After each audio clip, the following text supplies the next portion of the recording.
I tend to say that being a visual merchandiser, it's not just going to the store and making sure that the store looks nice. Opening a store, any one of us can do it. Maintaining a store is the challenge.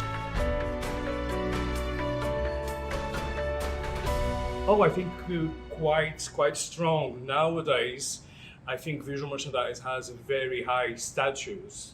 I've been doing visual merchandising for 26 years. So when I started 20 years ago, there was no, there was no Facebook, internet, WhatsApp, or ways to get information. I remember going to the malls and just observe the retail stores that I think were more, eye-catching, and trying to understand the visual image that I'm getting and trying to elaborate the whys and the questions that I had in my mind, why they're doing this. Nowadays, there's so much information so accessible to everyone, not just in visual merchandising, but in fashion, architecture, design.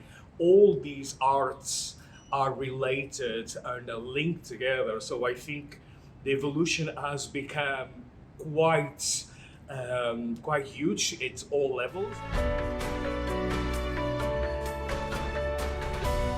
We're gonna see a lot of new trends coming with raw materials, better cottons when it comes to fabrics. There's a lot of like sustainably actions being taken to the major players nowadays in the market, and there's already quite a few brands they literally following that approach. And for the next 5 years, I can tell you that the major retail players in the globe, they are already 100% sustainability focus.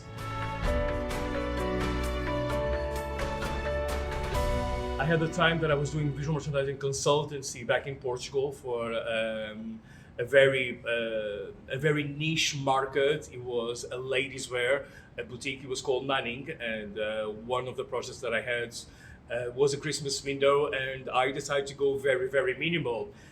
Back in Europe, Christmas is full, of elements that attract us to the Christmas, festival.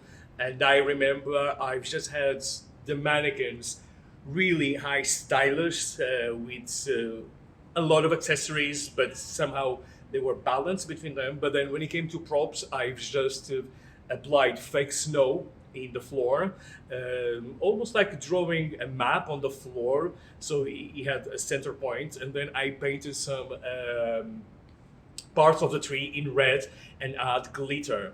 It was a very simple detail, but then they were mounted and they were hanging above the mannequins. And it was very elegant, and it was kind of like less is more, and it was very effective. A lot of visual merchandisers in India, they tend to do the copy paste, as we say it in our fields, but there's more to be done because each store operates different from a different store. And each store has a particular market or niche. I will give you an example. Probably in Goa, the setups that we will do will be different from the ones in Mumbai and in Delhi. There's several elements that we need to consider. The market there is different, the weather, and the clientele that will go to a Goa store probably is going to be different from the ones that live in major capital as Delhi. So I think the importance of a visual merchandiser is understand the market, what can be done, and how can he achieve that brand DNA with the tools that he has. But it's very easy to observe that a lot of visual merchandisers, they tend to confuse the customer on adding a lot of elements, a lot of colors, thinking that they are doing something extraordinary, but they're just complicating the way the customer sees the stores and how to make them effective to shop. Because it's not just about dressing stores, it's making sure that the space it's a retail area and sales are translated on that map. Try to understand what you would like to do. Trying to get knowledge, not just from India, but from abroad. What designers do you like? What are they using or doing?